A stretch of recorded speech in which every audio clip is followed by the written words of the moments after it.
Hello friends, welcome to Sudha's Kitchen Recipes. இன்னைக்கு நம்ம கறி தோசை செய்ய போறோம். எப்படி செய்யலாம்னு பார்க்கலாமா? வாங்க வீடியோக்குள்ள போலாம். ஸ்டவ் ஆன் பண்ணி ஒரு pan வச்சிருக்கோங்க. 2 ஸ்பூன் ஆயில் சேர்த்திருக்கேன். இப்போ சிறிதளவு சோம்பு சேர்த்துக்கலாங்க. சோம்பு நல்லா பொரியட்டும்.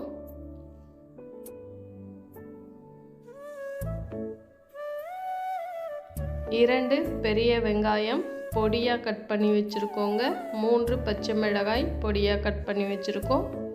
2 தக்காளி பழம் பொடியாக கட் பண்ணி வச்சுருக்கோங்க.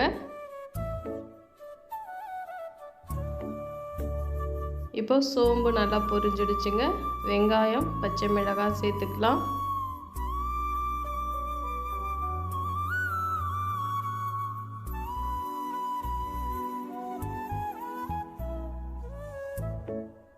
நல்லா வதக்கிக்கலாங்க.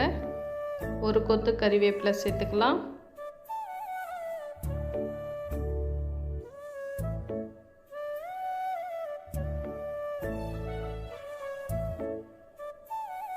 வெங்காயம் நல்லா வதங்கிடுச்சுங்க.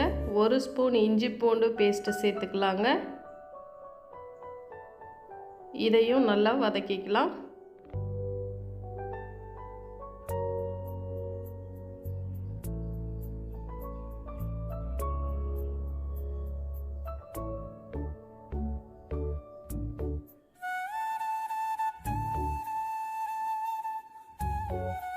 இப்போ நம்ம தக்காளி பழம் சேர்த்துக்கலாங்க.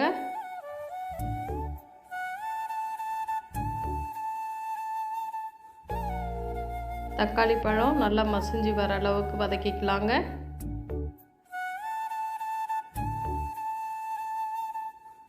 இப்போ 1/2 ஸ்பூன் சால்ட் சேர்த்துக்கலாங்க.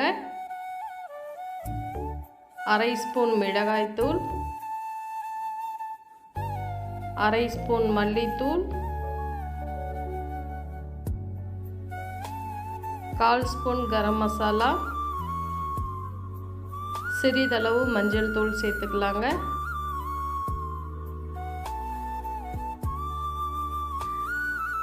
ஒரு நிமிஷம் நல்லா வதக்கிக்கலாங்க.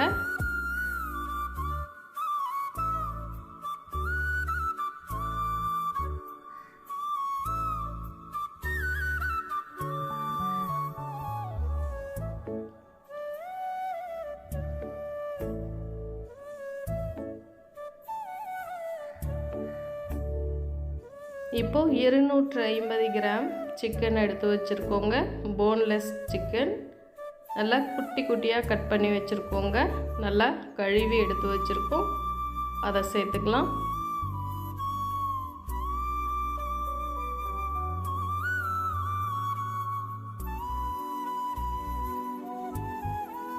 மூன்று நிமிஷம் நம்ம இந்த மசாலாவோட நல்லா வதக்கிக்கலாங்க.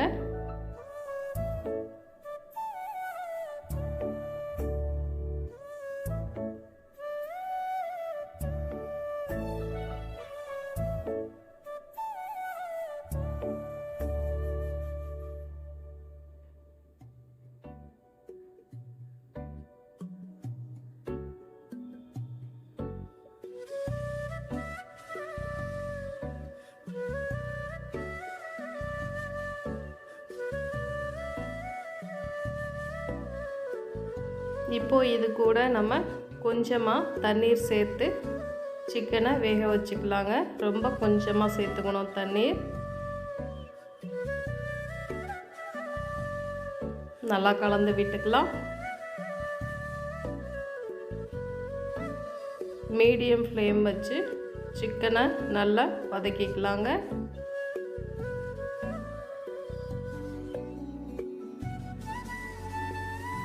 இப்போ நமக்கு சிக்கன் ரெடி ஆயிடுச்சுங்க. 1/4 ஸ்பூன் மிளகுத்தூள் சேர்த்துக்கலாம்.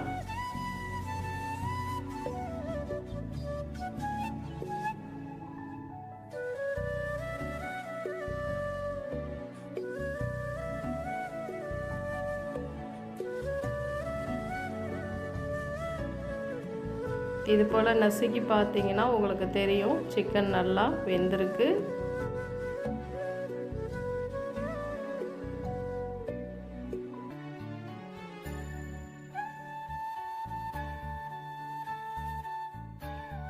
பாருங்கள், இந்த அளவுக்கு தண்ணீர் இல்லாமல் சிக்கன் நல்லா தொக்கு மாதிரி வரணுங்க.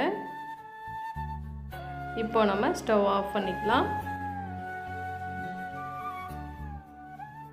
இட்லி தோசை மாவு தாங்க இது. தோசைக்கு மாவு எடுத்து வச்சுருக்கோம். ஒரு வெங்காயம் பொடியாக கட் பண்ணி வச்சுருக்கோங்க. 3 முட்டை இந்த பவுலில் நம்ம உடைச்சி சேர்த்துக்க போகிறோம்.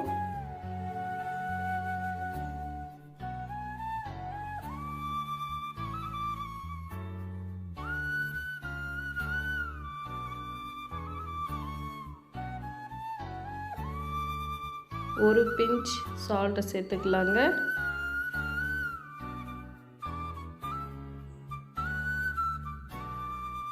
முட்டையை நல்லா அடிச்சுக்கலாம்.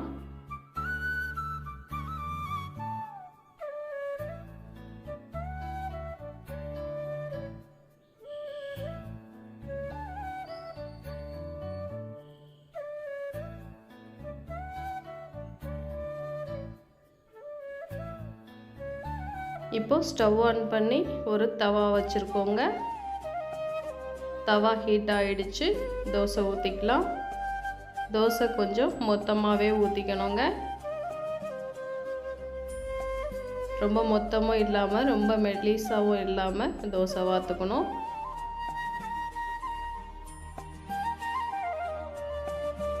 முட்டையை இது தோசை மேலே நம்ம சேர்த்துக்கலாங்க. கம்மியாகவே சேர்த்துக்கலாம்.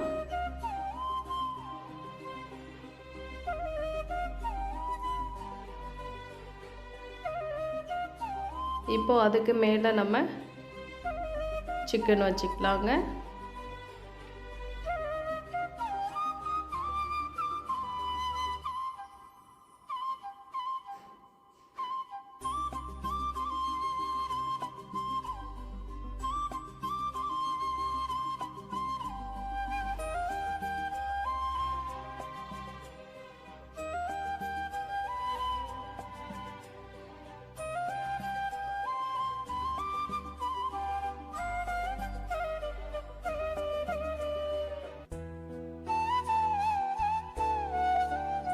இப்போ இதுக்கு மேலே நம்ம வெங்காயம் தூவிக்கலாங்க.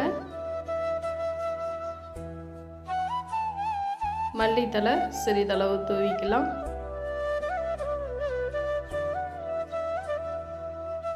ஒரு ஸ்பூன் ஆயில் சேர்த்துக்கலாங்க.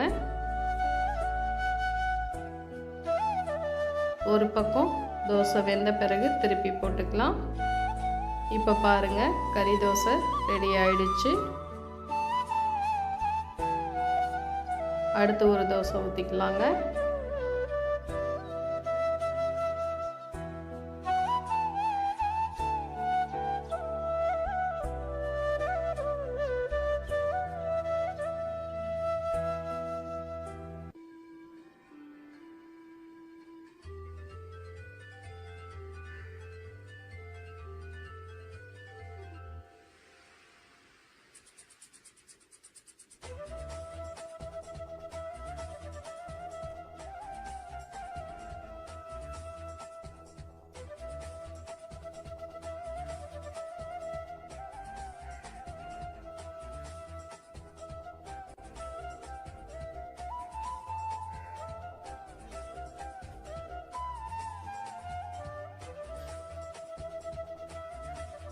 இப்போ பாருங்கள், நமக்கு கறி தோசை ரொம்ப சூப்பராக ரெடி ஆகிடுச்சுங்க.